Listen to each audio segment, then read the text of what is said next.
Physical category कौन सी है? मेरी और आपकी। जितने हम लोग यहाँ पर हैं, हम जिस्म रखते हैं, जिस्म से पैदा हुए हैं, तो हम कौन है? हम physical category.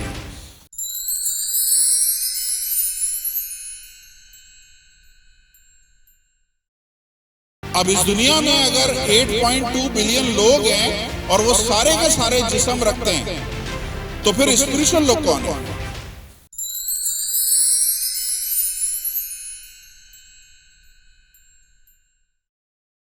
Praise the Lord. खुदावंद यीशु में आपकी सलामती हो। मैं कुछ बातों को लेके सुपर एक्साइटेड हूँ। सुपर एक्साइटेड का मतलब है सुपर एक्साइटेड। मैंने कुछ दिन पहले, 2 दिन पहले एक मीटिंग में शेयर किया था। मैं आज आप लोगों के साथ भी शेयर करना चाहता हूँ। प्लीज़,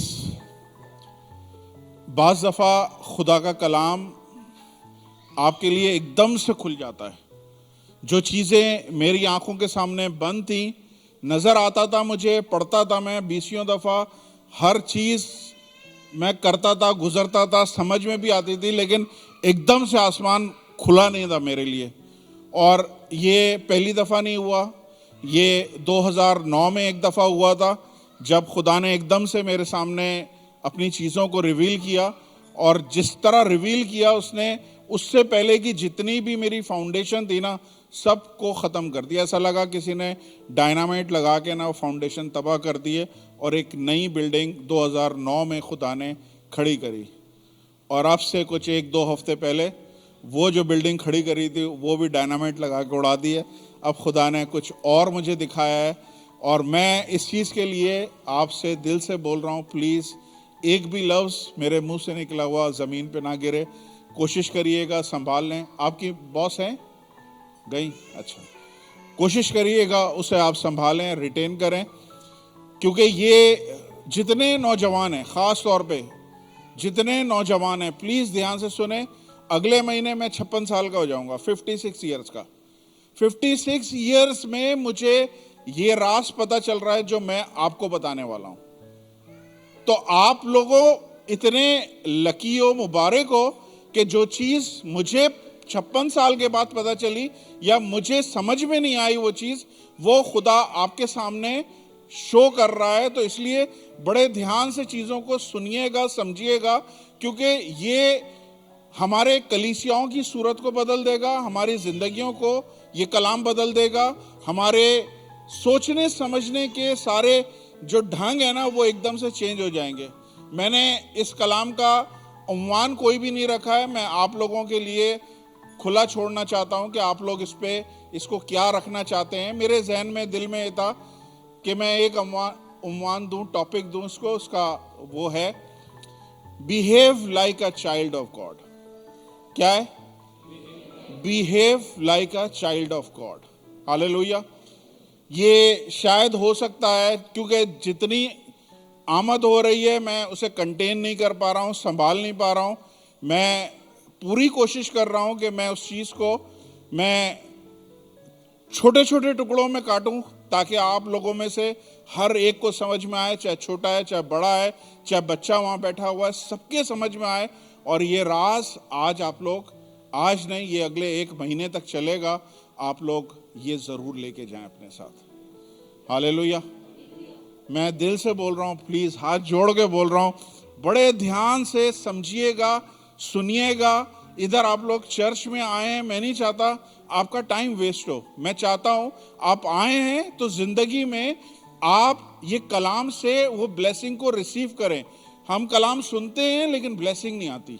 हम कलाम सुनते हैं, वादे भी होते हैं, सब कुछ होता है, लेकिन वो चीज़ जो हम देखना चाहते हैं वो होती नहीं है। तो कहीं ना कहीं कुछ रुकावट है, कुछ ना कुछ ऐसा है जो हमें करने नहीं देता। इसलिए मेरी हम्बल रिक्वेस्ट है, ध्यान से इस कलाम को सुनिएगा। पीछे वाले अगर कोई हैं तो प्लीज़, आगे 3 सीटें खाली हैं, आप आगे आ जाएं। लोग आज कम हैं, इसलिए मैं सिर्फ आपको ट्रेलर दूंगा, आपको पूरी, क्योंकि बहुत बड़ी चीज़ है ये, तो मैं थोड़ा सा आपको बताऊंगा। और बताने के लिए मुझे थोड़ा सा, मैंने बहुत सोचा कि मैंने कहाँ से शुरू करना है। तो जहाँ से शुरू करना है वो मैं ऑलरेडी आप लोगों को बता चुका हूँ, लेकिन फिर भी मैं बस क्विकली उन चीज़ों को आपके सामने पेश करूंगा। हो सकता है आप में से बहुतों के लिए नहीं हो और बहुतों के लिए ये सुना हुआ हो।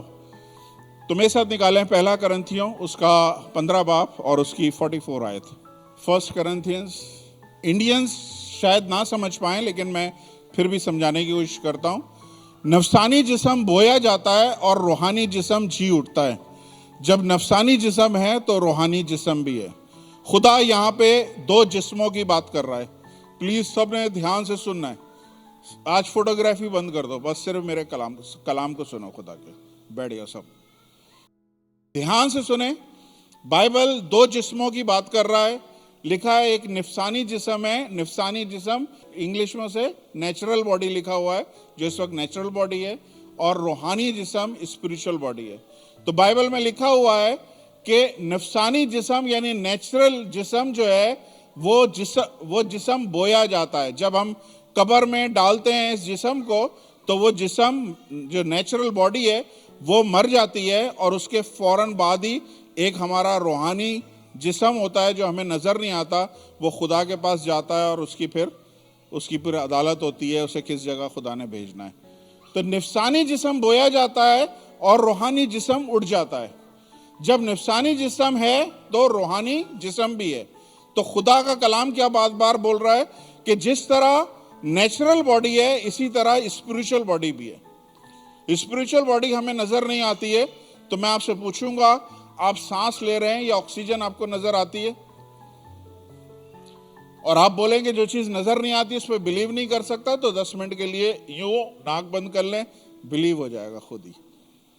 तो स्पिरिचुअल बॉडी भी ऐसे ही है जैसे नेचुरल बॉडी है। नफसानी जिस्म बोया जाता है और रूहानी जिस्म उठता है। जब नफसानी जिस्म है तो रूहानी जिस्म भी है। नेक्स्ट चुनाचा लिखा है पहला आदम यानी आदम जिंदा नफ्स बना और पिछला आदम जिंदगी बख्शने वाली रूह बना। खुदावंत इधर खुदा का कलाम क्या बोल रहा है? अगर आप इंग्लिश में देखेंगे वहां पे लिखा हुआ है पहला आदम कौन था? जो आदम और हवा वाला था। वो किससे बनाया था? वो मिट्टी से लिया और जिस्म की सूरत में बनाया।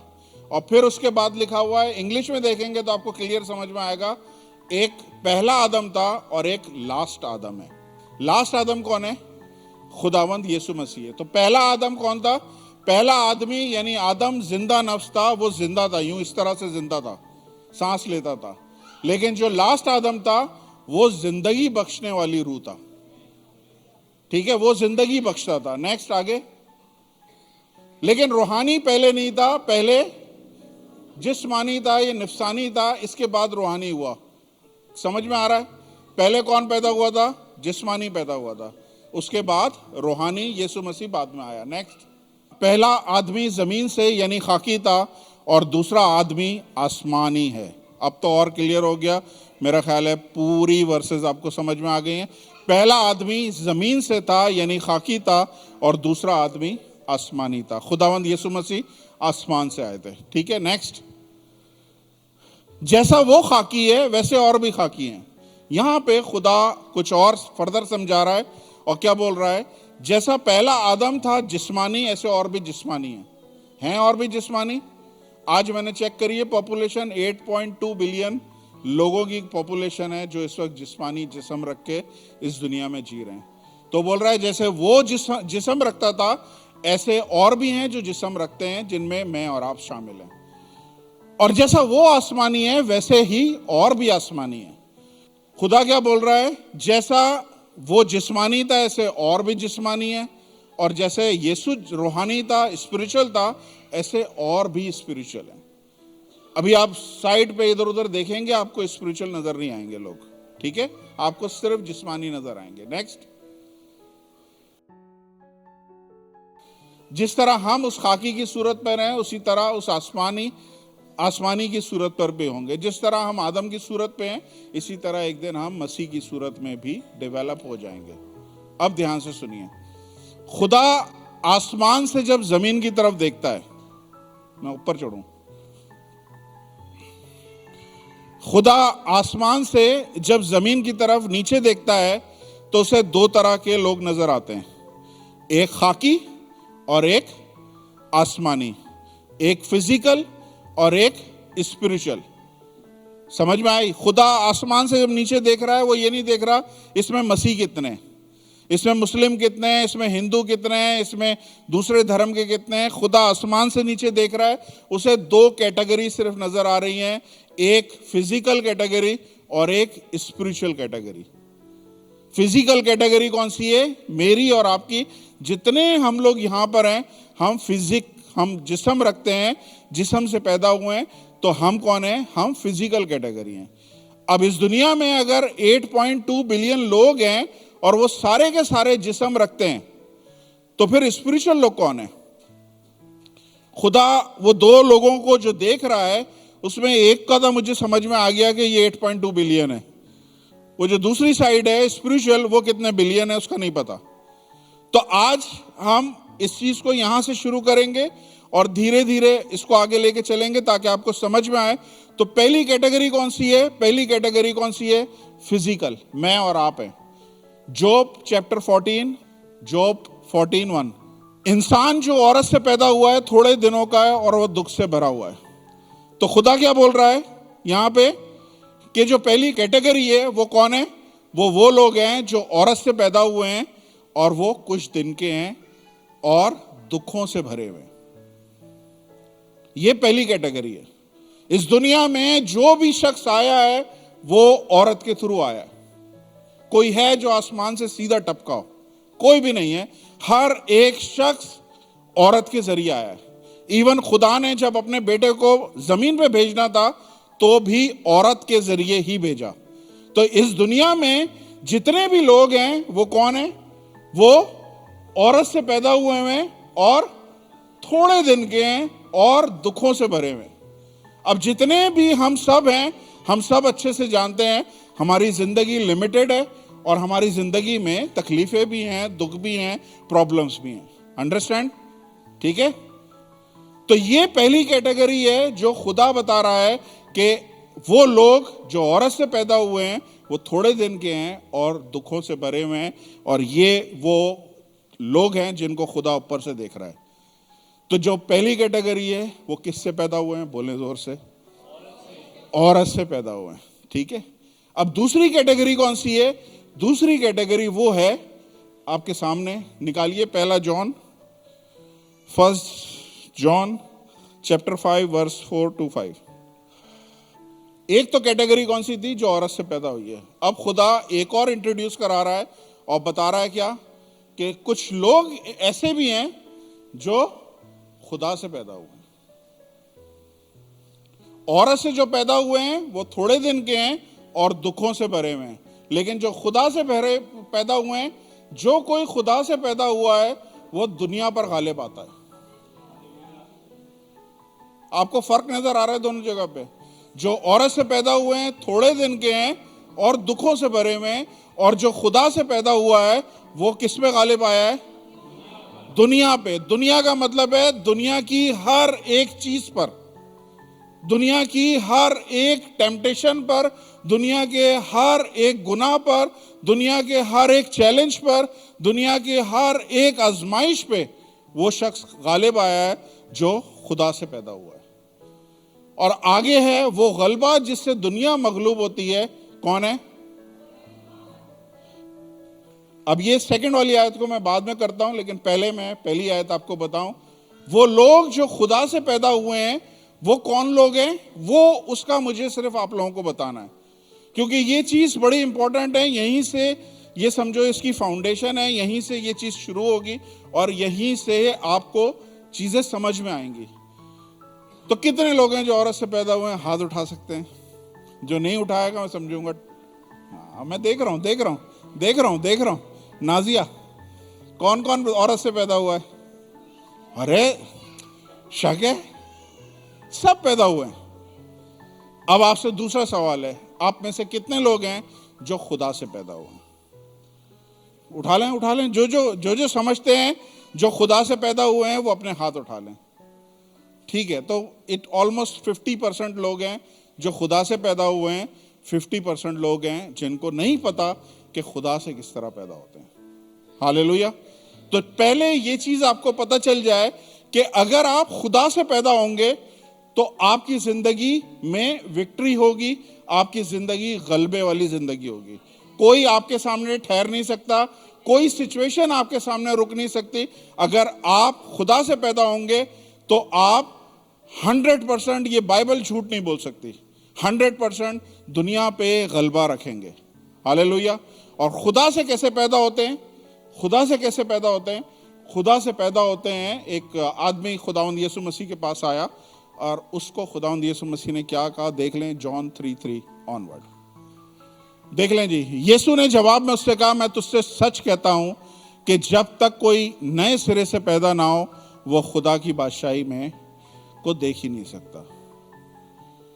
एक आदमी रात को खुदावंद यीशु मसीह के पास आया और उसने बोला, कुछ बात बोली। उसके जवाब में खुदावंद यीशु मसीह ने उसकी बात का जवाब नहीं दिया, उसकी बात के बदले खुदावंद यीशु मसीह ने एक नई बात करी और खुदावंद यीशु मसीह ने बोला, मैं तुझसे सच कहता हूं जब तक कोई नए सिरे से पैदा ना हो वो खुदा की बादशाही में।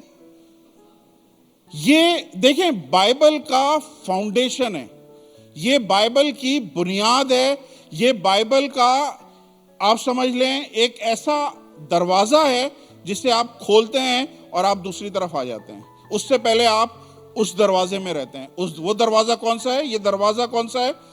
इससे पहले, इससे पीछे आप औरत से पैदा हुए हैं, लेकिन जब ये दरवाजा खोलते हैं तो आप खुदा से पैदा होते हैं और खुदा से पैदा होके आप उन लोगों में शुमार हो जाते हैं जो स्पिरिचुअल लोग कहलाते हैं। और जो स्पिरिचुअल लोग हैं वो कौन है? वो दुनिया पे गलबा रखते हैं। ठीक है, अभी हम इस चीज को आगे देखेंगे, क्योंकि हमने जो, मुझे जिस चीज ने हिला के रख दिया है ना, वो ये है, अभी से मैं आपको बता देता हूं कि हम बोलते हैं कि गलबा रखेंगे, लेकिन हम गलबा नहीं रखते। यहां जितने भी लोग हैं, ऑलमोस्ट 99% लोग डिफीटेड लाइफ जी रहे हैं, इंक्लूडिंग मी। एक हारी हुई जिंदगी हम जी रहे हैं, क्लेम कर रहे हैं कि हम गलबा रखेंगे। और वही जो पॉइंट है ना, जो नाजुक सी चीज है, वो खुदा ने मुझे दिखाई है कि क्या वजह है, क्यों हम गलबा नहीं रख पा रहे हैं, वो मैं आपको बताऊंगा। तो प्लीज जो 50% जिन्होंने हाथ नहीं उठाया था, ये प्लीज ध्यान से सुने। ये बाइबल है, ये खुदा का कलाम है, ये मेरा कलाम नहीं है। अपनी बाइबल खोल लें, उसमें पढ़ लें। ये लिखा हुआ है कि जब तक तुम नए सिरे से पैदा नहीं होगे तुम आसमान की बादशाही में दाखिल ही नहीं हो सकते। ये कंडीशन है, इसको आप बाईपास नहीं कर सकते। खुदा ने अगर एक चीज बोल दी है कि तुम इसको बाईपास नहीं कर सकते। LLB किए बगैर तुम वकील नहीं बन सकते, MBBS किए बगैर तुम डॉक्टर नहीं बन सकते। ये प्री रेक्विजिट है, ये जरूरत है इस चीज की कि आप अगर ये करेंगे तो आसमान की बादशाही में दाखिल होंगे। अगर आप नहीं करेंगे तो आप आसमान की बादशाही में नहीं दाखिल हो सकते। आप दुनिया के सारे भलाई के काम कर लें, आप सारी दुनिया के लिए अच्छे काम कर लें, आपको कोई क्वालिफिकेशन खुदा की बादशाही में नहीं ले आ सकती अनटिल अनलेस आपके पास ये पैदाइश का एक्सपीरियंस ना हो कि आप नए सिरे से पैदा हुए। और नए सिरे से पैदा कैसे होते हैं? नए सिरे से पैदा होने के लिए सबसे ज्यादा जो इंपॉर्टेंट चीज है, उसके बगैर आप नहीं हो सकते, वो है रिपेंटेंस। रिपेंटेंस कहते हैं तौबा करना। रिपेंटेंस कहते हैं कि आपने, उसकी उर्दू क्या होगी? रिपेंटेंस, तौबा। तौबा, आपने अपने गुनाहों पे पछताना है, आपने तौबा करनी है। इसके बगैर आप नए सिरे से पैदा नहीं हो सकते। और तौबा ये नहीं करनी है कि आपने आज सॉरी बोल दिया, एक हफ्ते के बाद फिर सॉरी बोल दिया, 2 हफ्ते के बाद फिर सॉरी बोल दिया। जो आप अपनी वाइफ के साथ कर रहे हैं, जो आप अपने हस्बैंड के साथ कर रहे हैं, कि आप एक दफा सॉरी बोलते हैं, उसके बाद वही काम रिपीट होता है, फिर रिपीट होता है, फिर सॉरी होता है, फिर सॉरी होता है, फिर सॉरी होता है। आपकी रिपेंटेंस बहुत इंपॉर्टेंट है।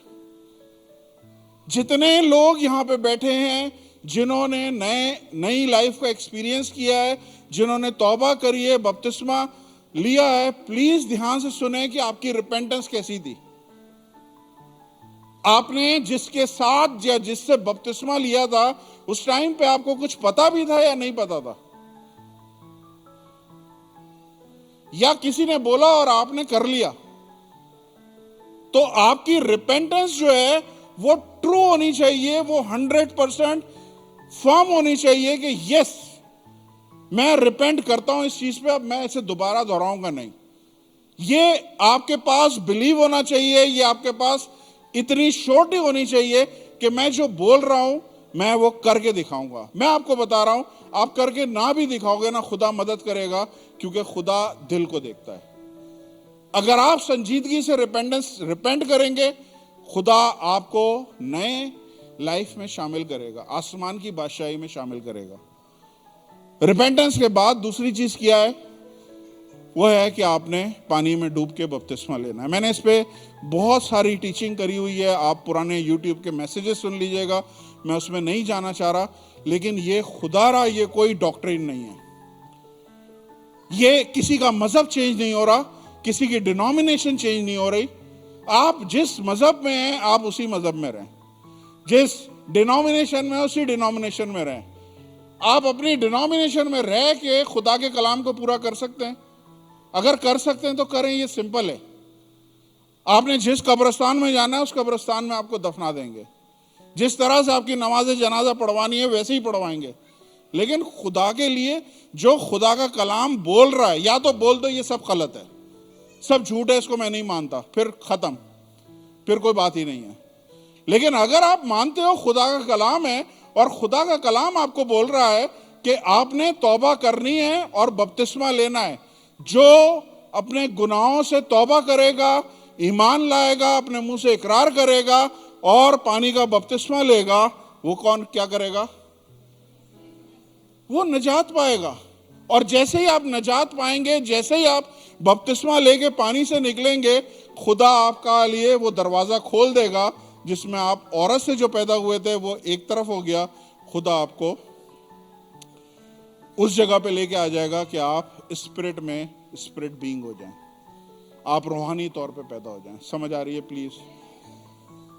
तो इसमें ये चीज ध्यान में रखें, इसके अलावा कोई ऑल्टरनेटिव नहीं है, इसके अलावा कुछ नहीं है। आप कितनी बाइबल याद करनी है कर लें, जाकिर नायक ने भी करी हुई है, आप कुछ भी कर लें, लेकिन इसके अलावा कोई ऑल्टरनेटिव नहीं है। हम खुदा के कलाम को तोड़ मड़ोड़ के नहीं कर सकते, जो लिखा है एग्जैक्ट करना है। अगर नहीं बपतिस्मा लिया है तो लें, आपको नहीं पता कब धमाका हो, खत्म। और मैं इस बात में हमेशा दुख लेता रहूंगा कि मेरे चर्च के लोग में हर एक आसमान की बादशाही में नहीं दाखिल हुआ। आज अपने दिलों को सख्त ना करें, अपने दिलों को नरम करें, खुदा के कलाम के आगे बिल्कुल 100% सरेंडर करें। मैं आपको बता रहा हूं कि किसी की लाइफ का कुछ नहीं पता, जैसे यहां पे हालात चल रहे हैं हमें भी नहीं पता, लेकिन आपको आज श्योरिटी होनी चाहिए कि आज अगर मैं मरता हूं मैं कहां पे होऊंगा, मैं किस जगह पे होऊंगा। ये गैर कौम वालों को कोई श्योरिटी नहीं है, इनके पास कोई ऐसी कंफर्मेशन नहीं है कि ये आज मरेंगे तो कहां जाएंगे। हमारे पास कंफर्मेशन है कि अगर हम आज मरते हैं तो खुदा हमें आसमान की बादशाही में लेके जाएगा। हालेलुया।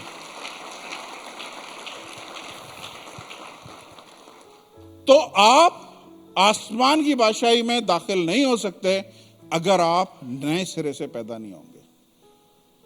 खुदा हर एक से चाहता है, बाइबल में लिखा है गोश्त और खून इंसान खुदा की बादशाही के फर्जंद नहीं हो सकते। हम गोश्त और खून के साथ खुदा की बादशाही में नहीं दाखिल हो सकते। आगे पढ़ेंगे जरा, नेक्स्ट। निकोदेमस ने उससे कहा, आदमी जब बूढ़ा हो गया तो क्यों कर पैदा हो सकता है? क्या वो दोबारा अपने माँ के पेट में दाखिल होकर पैदा हो सकता है? ये सब का सवाल होता है, लेकिन ये सब मैं प्रीच कर चुका हूं, मैं इस पे नहीं जा रहा, मैं जल्दी से आगे जाना चाह रहा हूं। नेक्स्ट। यीशु ने जवाब में कहा, मैं तुझसे सच कहता हूं, फिर खुदावंद बोल रहा है, मैं सच कहता हूं, जब तक कोई आदमी पानी और रूह से पैदा ना हो। ये कंडीशन है। आप कोई से भी एक्सक्यूजेस लेके आ जाएं, खुदा का कलाम अटल है। आसमान और जमीन यहां वहां हो जाएगी लेकिन ये नहीं चेंज होगा। जब ये नहीं चेंज होगा तो फिर सीधा सीधा मान लें कि ये करना है हमने, ये नहीं करेंगे तो हम रह जाएंगे। लोग सारी दुनिया में पुकार रहे हैं यीशु आने वाला है, यीशु आने वाला है, लग रहा है यीशु आने वाला है, तो क्या तैयारी है? कितने लोग तैयार हैं यीशु के पास जाने के लिए? कुछ नहीं पता। ऐसे हाथ उठाने से कोई फायदा नहीं है। अभी मैं बताता हूं कि हम कितने कितने धोखे में खुद ही रह रहे हैं। जब तक कोई आदमी पानी और रूह से पैदा ना हो वो खुदा की बादशाही में दाखिल नहीं हो सकता। आप किसी से भी कुछ कर लें, अगर पानी और रूह, पानी किसको जाहिर करता है? बपतिस्मे को, और रूह किसको जाहिर करती है? जो बाइबल में लिखा हुआ है कि हमने रूह का बपतिस्मा भी लेना है। बहुत सारे लोग इधर पाक रूह से मामूर हैं, ये वो साइन है। खुदा की बादशाही में दाखिल नहीं हो सकता। नेक्स्ट, जो जिस्म से पैदा हुआ है, जो रूह से पैदा हुआ है। पहले क्या बात हो रही थी? खुदा दो लोगों को देख रहा है, जो फिजिकल हैं और स्पिरिचुअल हैं। इंग्लिश में लिखा है that which is born of flash is flash and that which is born of spirit is spirit. Hallelujah. अब लगाएं वो चीज जहां से हम आगे चलेंगे। 1 जॉन चैप्टर 5 वर्स 4 और 5। जो कोई खुदा से पैदा हुआ है दुनिया पे गालिब आता है, और वो गलबा जिससे दुनिया मगलूब होती है वो हमारा ईमान है। समझ में आया? किसी को नहीं आया? प्लीज बता दें। नहीं आया? बाइबल बता रही है कि जो आदमी, जो शख्स खुदा से पैदा हुआ है वो दुनिया पे गालिब आया है। ही ओवरकम द वर्ल्ड, लिखा हुआ है गॉड ओवरकम द वर्ल्ड। जो खुदा से पैदा हुआ है वो दुनिया पे गालिब आया है। लेकिन गालिब आने के लिए क्या चीज बोली है अगली? ये वो गलबा है जिससे दुनिया नीचे हो जाती है, जिससे दुनिया की सारी चीजें हमारे पैरों के नीचे आ जाती हैं। वो क्या है? हमारा ईमान है। इसका मतलब ये है कि आपकी फतह का दारोमदार आपके ईमान से, जितना आपका ईमान है उतनी आपकी फतह है। आज दोपहर में रसल ने एक पोस्ट डाली थी और मुझे एग्जैक्टली लगी कि मैं इस पे शेयर कर सकता हूं। दाऊद और जाति जूलियत या गुलायत की कहानी है। गुलायत आया बड़ी सारी चीजें लेके मारने के लिए, दाऊद के पास कुछ नहीं था, लेकिन दाऊद ने क्या बोला? ये नामख्तून फलस्ती कौन होता है जो जिंदा खुदा की फौजों की हिकारत करता है। उसके हाथ में कुछ नहीं था, लेकिन क्या चीज थी उसके हाथ में? उसके पास ईमान था, वो गैरत रखता था, वो ईमान था। तो दाऊद ने उस पत्थर से फतह नहीं पाई है, प्लीज जहन से निकाल दें। इतने से पत्थर से कोई गिरा नहीं सकता किसी को। दाऊद ने जो फतह पाई है वो पत्थर खुदा लेके गया, खुदा ने उसके अंदर घुसा दिया, सब कुछ घुसाया। सारा काम खुदा ने क्यों किया है? क्योंकि खुदा ने देखा कि अगर जाति जूलियत गुलायत 10 फीट का है तो इसका ईमान 100 फीट का है। और वो जो ईमान है वो क्या है? वो हमारी जिंदगी में विक्ट्री देता है। प्लीज समझ रहे हैं? आपकी जिंदगी में गलबा कब आएगा? जब आपका ईमान उस गलबे से बड़ा होगा। समझ रहे हैं? प्लीज समझ लें, यही मैं समझाना चाह रहा हूं ध्यान से। आपकी जिंदगी में ओवरकम कब होगे? जब आपके ईमान का लेवल आपकी प्रॉब्लम से बड़ा होगा। अगर प्रॉब्लम से बड़ा है आप ओवरकम हो गए, अगर प्रॉब्लम से बड़ा नहीं है आप नीचे रह गए। लेकिन हम तो बॉर्न अगेन हैं, हम तो नए सिरे से पैदा हुए हैं। यस, आप नए सिरे से पैदा हुए हैं, किसने इनकार किया? तो फिर हम क्या करेंगे? हम खुदा की बादशाही में दाखिल होंगे? बिल्कुल दाखिल होंगे। कौन रोक सकता है आपको? खुदा ने बोला है दाखिल होंगे। लेकिन गलबे वाली जिंदगी वो आप मिस कर रहे हैं। ओवरकम लाइफ हम 100% मिस कर रहे हैं। कोई बच्चा है यहां पे छोटा सा, कोई बच्चा? आजा बच्चे, आजा आजा आजा आजा आजा। और 10-12 नौजवान बड़े बड़े आ जाएं, जल्दी जल्दी आ जाएं, सब ऐसे ही आ जाएं।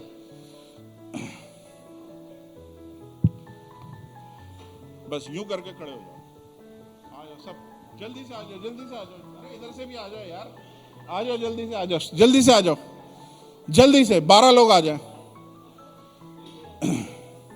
आप इसके सामने आए, ये जैसे मैं खड़ा हूं आप इधर आ जाओ, ठीक है? और आप लोग लाइन से,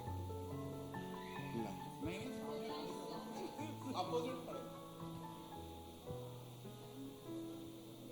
अभी सुने, खुदा क्या बोल रहा है कि जो गलबा है वो बेसिकली क्या है? हमारा ईमान है। अगर हमारा ईमान छोटा है और ये गलबा करने वाले लोग हैं, तो कौन हावी होगा? क्या ये खुदा की बादशाही में जाएगा? जाएगा 100%, कोई नहीं रोक सकता, लेकिन गलबा नहीं ले सकता।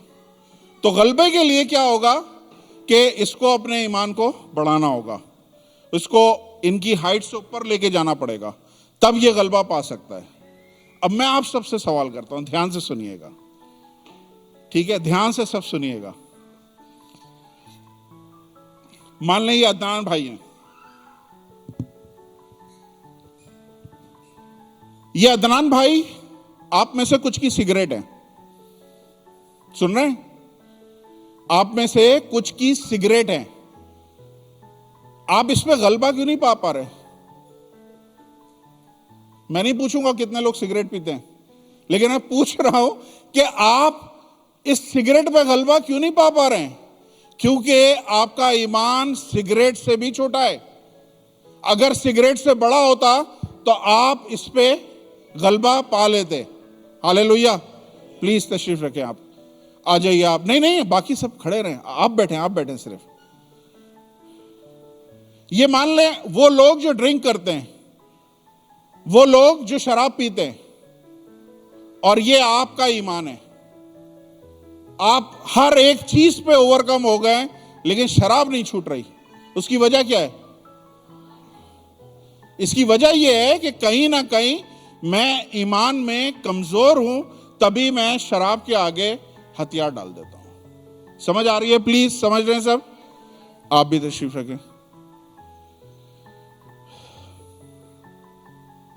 आप आ जाएं इधर। अब ये सबसे इंपॉर्टेंट है, ये है आपके घर की कड़की, माली कड़की। हम में से तकरीबन 80% लोग ये भाई की प्रॉब्लम का शिकार हैं। इन्होंने हम सब पे जो है ना कंट्रोल किया हुआ है।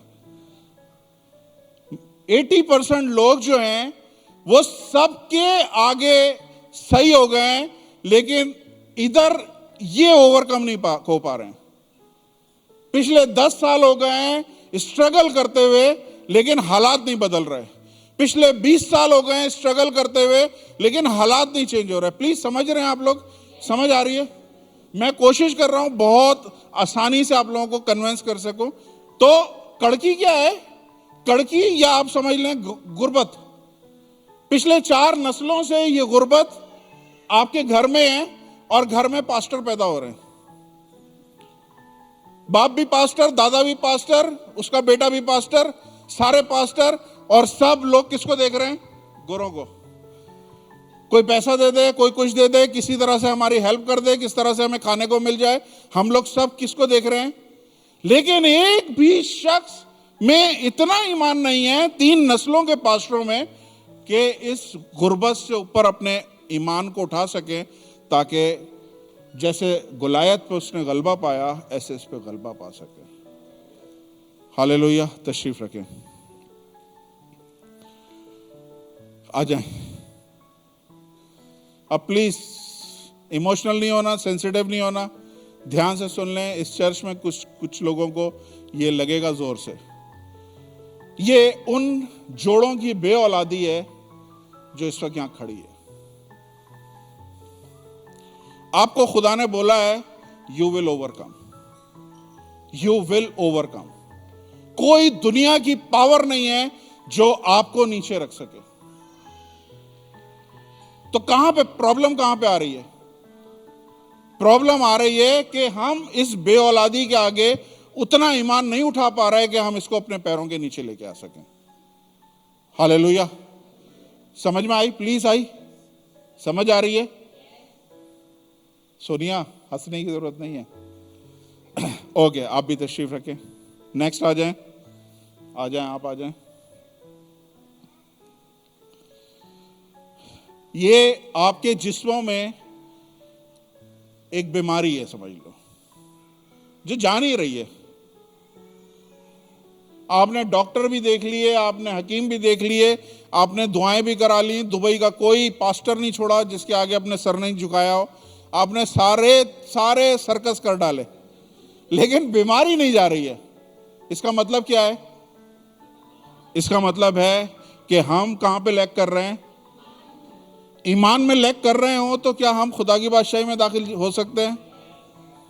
हो सकते हैं, बिल्कुल हो सकते हैं, लेकिन हम इस जमीन पे विक्टोरियस लाइफ हम नहीं जी सकते। तशरीफ रखें प्लीज, आ जाएं, आप आ जाएं प्लीज। ये मान लें ये आपकी जॉबलेस है, बेरोजगार हैं, बहुत सारे लोग जॉब ढूंढ रहे हैं, जॉब नहीं मिल रही है। तो हमें जॉब क्यों नहीं मिल रही है इतने महीनों से, सालों से? उसकी वजह क्या है कि हम ईमान हमारा उस लेवल का नहीं है। हालेलुया। प्लीज तशरीफ रखें। ये आ जाएं आप। ये हैं जनाब सारी लड़कियां, सारे लड़के जो अभी भी तलाश में है कोई लाइफ पार्टनर। ये आपकी शादी की डिले है।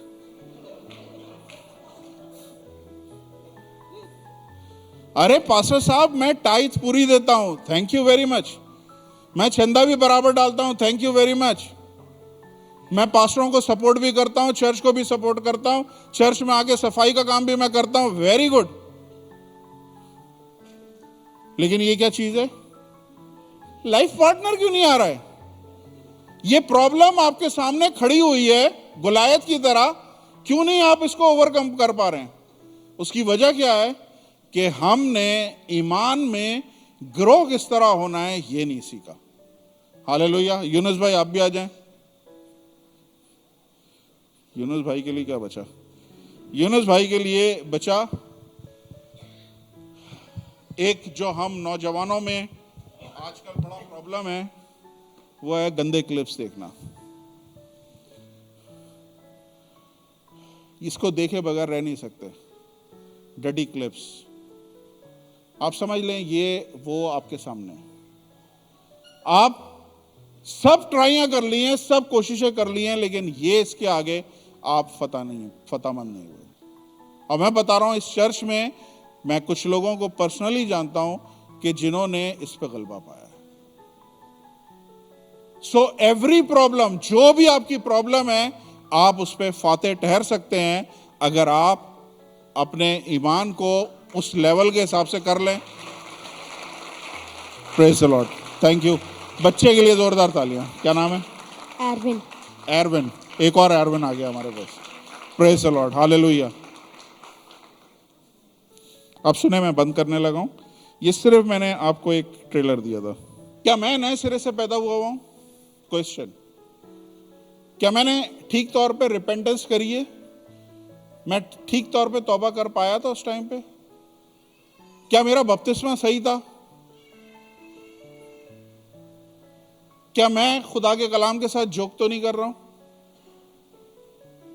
20-20 साल, 30-30 साल, कुछ लोग 50 सालों से चर्च आ रहे हैं, जा रहे हैं, लेकिन तब्दीली उनमें नहीं है कोई भी। उसकी वजह कोई और नहीं है, उसकी वजह सिर्फ एक ही है कि हम ईमान को नहीं पकड़ रहे हैं। क्या मैं खुदा के घर में जाऊंगा, खुदा की बादशाही में जाओगे? जाओगे, बिल्कुल जाओगे, कोई नहीं रोक सकता, बिकॉज आपने वो कंडीशन पूरी करी है। आप 100% खुदा की बादशाही में जाओगे।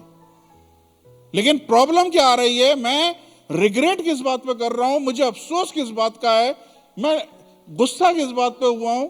मैंने कहा खुदावंद, तो 56 साल में तूने मुझे ये बताई है बात, 30 साल पहले बता दी होती, 40 साल पहले बता दी होती। मैं अपने साथ कितने लोगों को ये चीज, ये एक वाहिद मैसेज है जो मैं और आप एक साथ सुन रहे हैं। समझ में आई? ये मैंने इससे पहले नहीं, मुझे किसी ने सुनाया भी नहीं, किसी ने बताया भी नहीं, तो मैं जब आपको सुना रहा हूं तो मैं सुन भी रहा हूं। तो ये पहला मैसेज है जो हम एक साथ कर रहे हैं। तो आज मेरे और आपके पास अपॉर्चुनिटी है कि मैं अगर 56 साल में मैं ये स्टेप लेने वाला हूं, तो आप में से कुछ 20 साल के हैं, आप में से कुछ 16 साल के हैं, आप में से कुछ 25 साल के हैं। आपके पास बहुत टाइम है।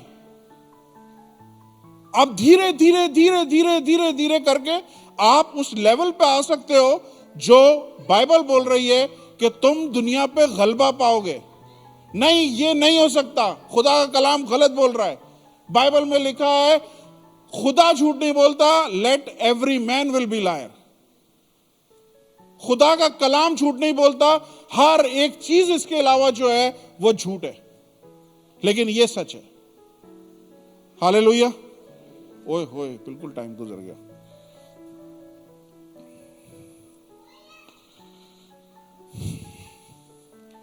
अब मुझे, हमारे पास एक फिलोसफर भी है, आप लोग नहीं जानते हैं, मैं दिखाऊंगा एक दिन आपको। अब मैं आपसे फिलोसफरों वाला जवाब नहीं मांग रहा, सुने, मैं आपसे एक सिंपल जवाब मांग रहा हूं कि आपको हार पसंद है। कोई एक ऐसा बंदा जो अपना हाथ उठा दे और बोले नहीं, हार पसंद है। उसकी वजह पता क्या है? उसकी वजह यह है कि जिस टाइम पे मैंने खुदावंद को कबूल किया, तौबा करी, खुदावंद को कबूल किया, और खुदा मुझे नए सिरे से पैदा करके उसकी बादशाही में लेके आया, तो जब मैं जिस्म से पैदा हुआ था, खुदा ने मट्टी लेके ना मेरा जिस्म बनाया था और मैं जिस्म से पैदा हुआ था। सुन रहे? जब मैं नए सिरे से पैदा हुआ तो खुदा ने फिर मुझे नए सिरे से तरतीब दिया है, और तरतीब जब दिया है तो खुदा ने मेरे अंदर कुछ इंग्रेडिएंट, कुछ डीएनए, कुछ ऐसा सेल डाल दिया है जो डिफीट को नहीं पसंद करता। दो लोगों की यहां पे बच्चों की रेस करा दें, एक जीतेगा, जो हारेगा वो नाराज हो जाएगा। आपके कुलीग को प्रमोशन हो जाती है, आपको नहीं होती है, आप नाराज होते हैं। समझ आ रही है पीछे वाले सारे? क्या वजह है? क्योंकि खुदा ने जब हमें नए सिरे से पैदा किया है, डिफीट वाला एक कीड़ा हम में डाल दिया है, एक डीएनए डाल दिया है जो बर्दाश्त ही नहीं कर सकता कि हम हारे हुए हों। और खुदा का कलाम यही बोलता है कि तुम में से जितने लोगों ने खुदा को कबूल किया है, खुदा से पैदा हुए हैं, वो दुनिया पे गलबा रखते हैं, और वो सारा गलबा जिससे दुनिया मगलूब है वो तुम्हारा ईमान है। तो मैं जब हारता हूं, मैं गुस्सा होता हूं, मैं नाराज होता हूं, ऐसा क्यों हुआ है? आपके यहां बच्चा नहीं हुआ, क्यों नहीं हुआ? आपको नाराज हो, मैं क्यों हारूं? मेरे डीएनए में ही नहीं है। मैं क्यों जॉबलेस रहा हूं? मेरे डीएनए में नहीं है। मैं क्यों परेशान रहा हूं? मेरे डीएनए में नहीं है। ये खुदा ने एक नई चीज मेरे में डाली है जो मुझे सुकून से नहीं बैठने देती है। लेकिन प्रॉब्लम क्या है हम सब की, कि हम सब डिफीटेड लाइफ जी रहे हैं। हम सब बोलते हैं बॉर्न अगेन है, हम सब नए सिरे से पैदा हुए हैं, लेकिन मैं आपको दिल से बोल रहा हूं, हम डिफीटेड लाइफ जी रहे हैं।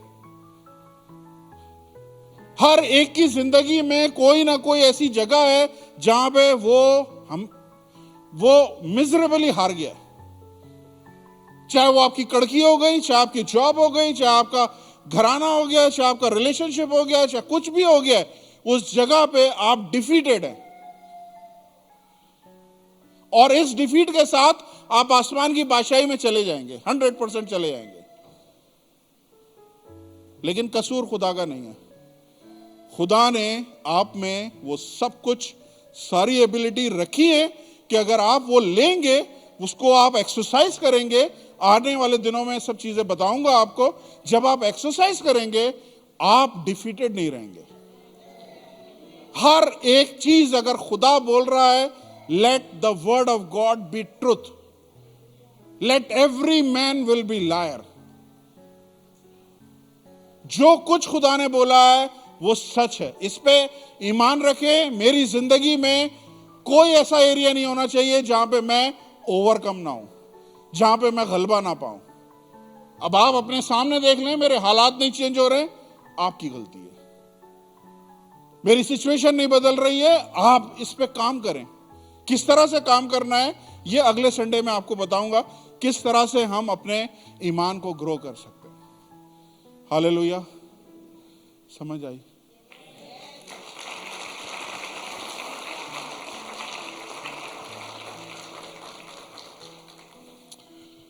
आइए अपनी आंखों को बंद करें। खुदावंद आसमानी बाप, यीशु के नाम से मैं दिल से शुक्रगुजार हूं खुदावंद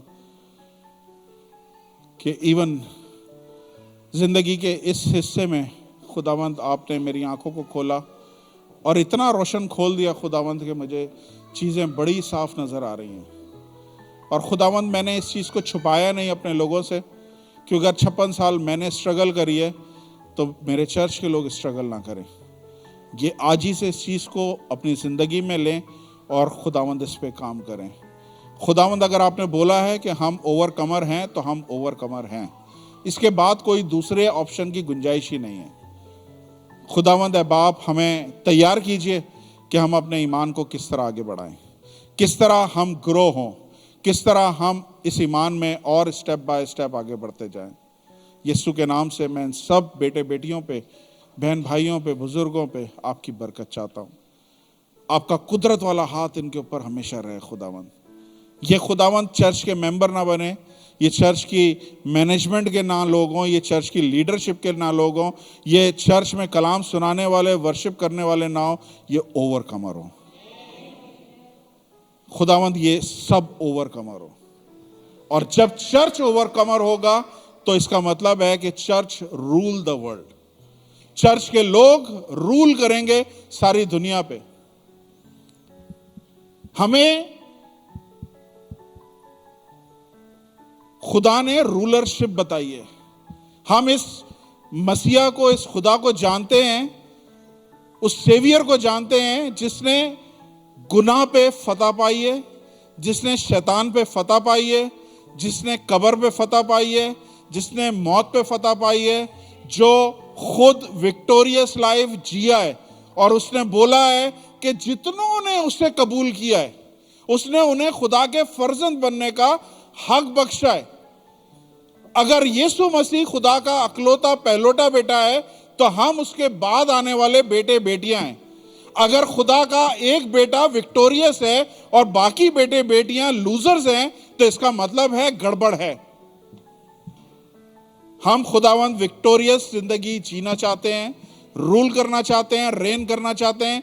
यीशु के नाम से खुदावंद हमारे कानों को, आंखों को खोलें और लोगों के दिलों को तैयार करें आज ही रात, ताकि ये पहले स्टेप की तरफ बढ़े और खुदा की बादशाही में दाखिल हों। वो लोग जिन्होंने अभी तक तौबा नहीं करी, वो लोग जिन्होंने अभी तक बपतिस्मा नहीं लिया, वो लोग जो अभी भी किसी भी वजह से जिद पे अड़े हुए, खुदावंद उनके दिलों को आप नरम करो। ये चीज को इनकी आंखों के सामने खोलो ताकि ये देख सकें और निजात पा सकें। खुदावंद आपके बड़े प्लान है हमारे लिए। हमने मिजरेबल लाइफ नहीं जीनी, हमने डिफीटेड लाइफ नहीं जीनी, हमने रूल करना है। हालेलुया। खुदावंद आज चर्च की मीटिंग पे बरकत दीजिए, यीशु के नाम से मांगता हूं, आमीन आमीन।